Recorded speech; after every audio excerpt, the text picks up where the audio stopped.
आज हम पढ़ते हैं शुक्राणु की संरचना के बारे में बताते हैं।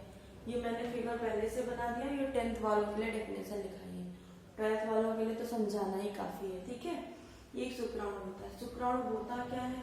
ये जो शुक्राणु होता है ये नर कोशिका होती है, इसको नर युग्मक भी कह सकते हैं। ठीक है, और ये कितना बड़ा होता है? ये 60 माइक्रोमीटर लंबा होता है, पतला धागेनुमा संरचना होती है।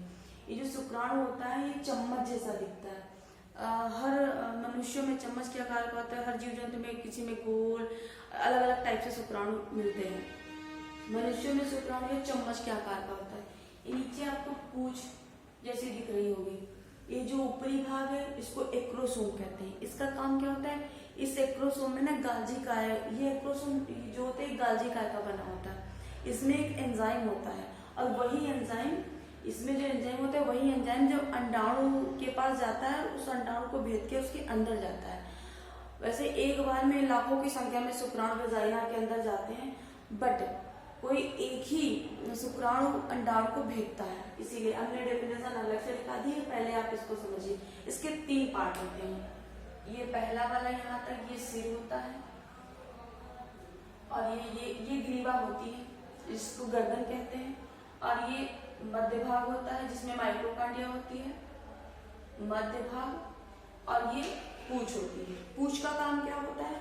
ये पूंछ जो है इसकी स्पीड बढ़ाती है या इसको वीर के ऊपर तैरती है। और माइक्रोकांडिया जो इसका मध्य भाग है, माइक्रोकांडिया क्या करती है?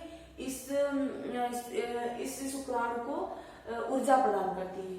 माइक्रोकांडिया आप सब जानते हैं, पावर हाउस कहते हैं। माइक्रोकांडिया ऊर्जा प्रदान करती है, इसलिए बहुत तेजी गति से अंदर जाते हैं। हजारों की संख्या में जाते हैं, कुछ वेजाइना के अंदर ही नष्ट हो जाते हैं और कुछ शुक्राणु अंडाणु के पास जाते हैं, बट उसको भेद नहीं सकते। जो हेल्दी शुक्राणु होगा वही अंडाणु, जैसे मान लीजिए ये कोई अंडाणु है, ठीक है, और बहुत सारे शुक्राणु ने प्रवेश किया।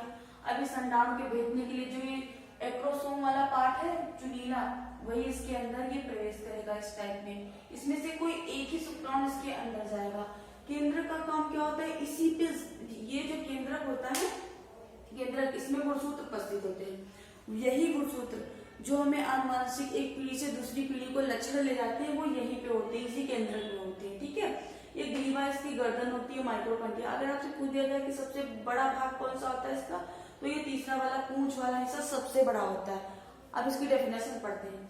मानव में शुक्राणु लगभग, हमने पहले बता दिया, 60 माइक्रोमीटर का लंबा और पतला होता है या चम्मच के आकार का होता है।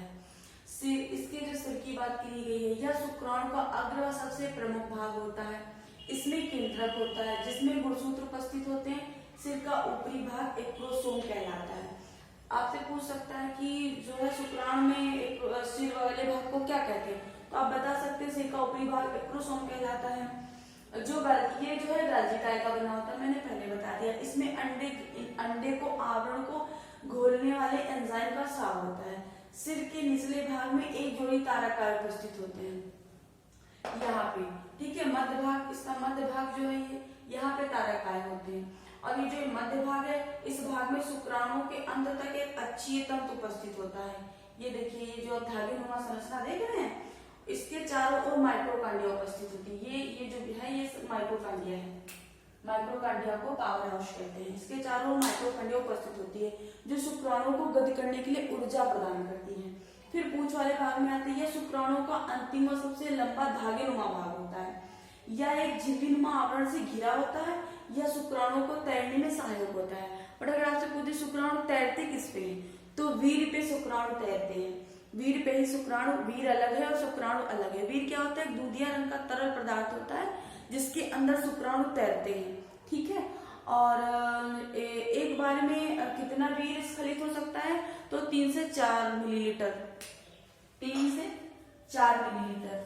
और इसके अंदर अगर शुक्राणु की संख्या पूछे तो लाखों और करोड़ों में कह सकते हैं, हजारों में कह सकते हैं। लेकिन कोई अंडे में जो प्रवेश करेगा वो एक ही शुक्राणु प्रवेश करेगा। ठीक है, ये आपकी शुक्राणु की पूरी संरचना है। ये 5 नंबर का आता है। कभी कभी ओनली फिगर बनाने के लिए आता है और कभी कभी आपको डेफिनेशन के लिए भी आता है।